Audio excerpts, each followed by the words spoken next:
Hey math fans, we're on Factoring Quadratics, number 3. Let's get started.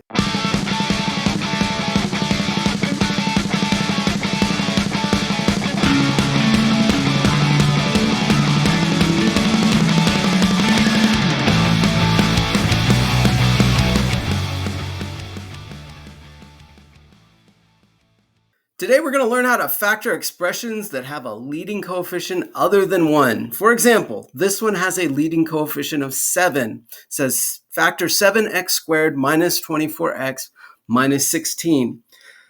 First, we're going to ask ourselves, is there a greatest common factor? And if there is no greatest common factor, we're going to proceed to multiply a times c. I don't see a common factor, so let's go ahead and multiply a times c, and we get negative 112.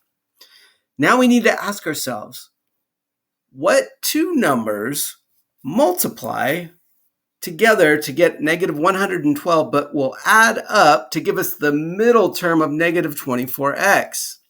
4 times 28 is 112. If I multiply 4 times negative 28 equals 112, and 4 plus negative 28 will give me the negative 24x I need for that middle term. Now we need to ask ourselves, what do the first two terms have in common? What do the last two terms have in common? I decided to factor out 7x from the first two terms and 4 from the second two terms. And then I finally factor by grouping 7x plus 4 times x minus 4. Here's another one. Ask yourself, is there a greatest common factor I can factor out? And the answer is yeah. They were all divisible by 5. So that should be my first move. Let's factor out that 5, and then I multiply the a and the c that are inside the parentheses. So what is 2 times 54? It's 108. Now I need to ask myself, what two numbers will multiply to 108, but then add up to 21. I need to get 21m for that middle term. And this one was really difficult because, let's see here, it was 3 times 3 times 3 times 2 times 2, which gives me 108, and I had to think of all the possible combinations of those. 9 times 12 is 108, 9 plus 12 is 21. So 9m and 12m will be those middle terms. And then I just continue to factor by grouping. What do the first two terms have in common? What are the last two terms? So I factored out a 2m from 2m squared and 12m, and then I factored out 9 from 9m plus the 54. And then again, I factor by grouping, and there's my final answer. 5 times quantity 2m plus 9 times the quantity of m plus 6. Now we're going to learn how to factor something that looks a little bit strange. So we're back to binomials, but notice this one does not have a b term, and there is no greatest common factor. So this one's kind of a little bit tricky, but let's think about it. We'll follow the same format. Let's multiply a times c together. We get negative 196. Now, I need to think of two numbers that multiply to negative 196, but add to 0 because there's no middle term. So it's going to be the same number. What times what equals 196? See, and it's got to be the same number. Well, isn't it 14? 14 and 14 get you the negative 196, and then negative 14 plus positive 14 will get you the middle term of 0. So it's from here we can then factor by grouping. The first two terms are divisible by 2x. The second two are divisible by 7, so I undistributed those.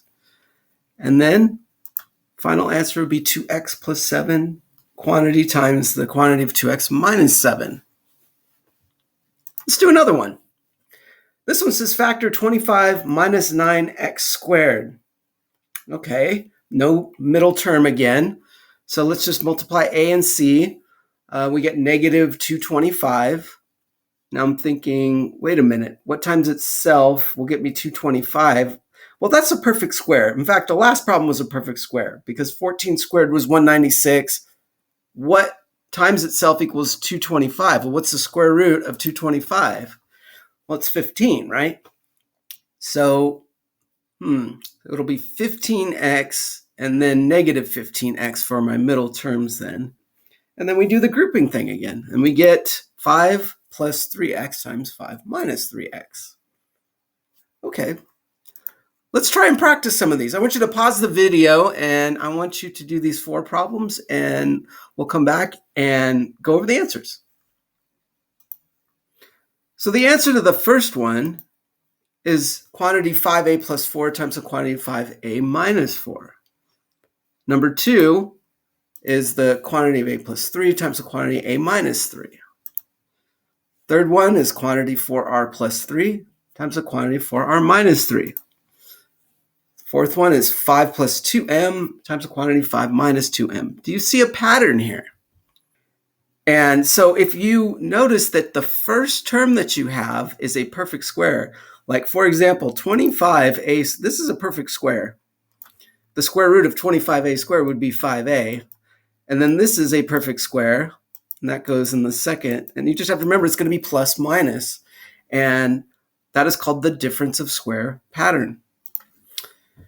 All right, let's take a look at another type of trinomial. We're going to factor 4m squared plus 20m plus 25. Again, we should ask ourselves, is there a greatest common factor? I don't see one. So let's go ahead and multiply a times c. We get 100. Now we're going to ask ourselves what two numbers are going to multiply to 100 and give us 20m for that middle term. And I'm thinking 10 and 10, right? 10 times 10 is 100, but 10 plus 10 will add to 20. So my middle terms will be 10m and 10m. And then let's factor out 2m from the first 2 terms and 5 from the second 2 terms, and we'll finish by grouping again. And so now we get 2m plus 5 quantity times 2m plus 5 quantity, which if we really want to simplify that, couldn't we just call that 2m plus 5 quantity squared? Did you notice that all of these were perfect squares? Interesting. Here's 4 more practice problems. Go ahead and pause the video and we'll go over the answers. So the answer to the first one is the quantity of 2n minus 3 squared. That's what it's simplified to. Second one, quantity of 4r minus 5 squared. Third one, quantity of 5x minus 2 squared. And the last one was quantity of x minus 4 squared. You should have noticed that these are also following a pattern. And you should have also noticed that these were also perfect squares here and here for all of these. Even when it doesn't have a number out in front, 1 is a perfect square because the square root of 1 is 1. The one thing you do need to watch out for in this pattern is the minus, because sometimes the middle term will be negative, which really means that the simplified quantity will be a subtraction symbol. And notice that the middle number is always double the 2 squares multiplied together. For example, this is a perfect square of 4n squared. The square root of 4n squared is 2n. This is a perfect square of 9. Square root of 9 is 3. If I multiply 2n times 3, I get 6. And then if I double it, I get 12. And that's how you get that middle term. Here's another problem. Factor 45x squared minus 120x plus 80. Now I'm noticing that there are no perfect squares in this. That 45 is not a perfect square, 80 is not a perfect square. But there could be a perfect square hiding. So always ask yourself, is there a greatest common factor? And indeed there is here. If we factor out 5, now you can see that there is a perfect square of 9x squared and a perfect square of 16. And now it will fall into that perfect square pattern where we have 3x minus 4 times 3x minus 4. Final answer would be 5 times the quantity of 3x minus 4 squared.